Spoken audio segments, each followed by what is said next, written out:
Cute na eh. K-pop po. Sinisilip ko na pala sa banta.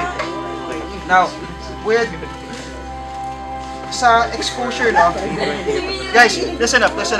Ang ISO na gamit ko dito is ISO 400.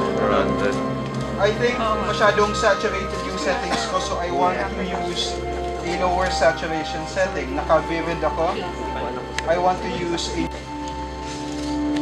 Pwede pa rin. But I think it's a bit too overexposed. But depende na yan sa inyo. Kasi may mga areas ng face niya na medyo nagpo-block out na yung yung sobrang part na. While yung kaninang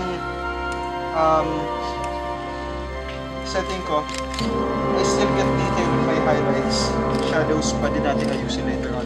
Here's yung setting kanina. So, I revert back to my setting kanina na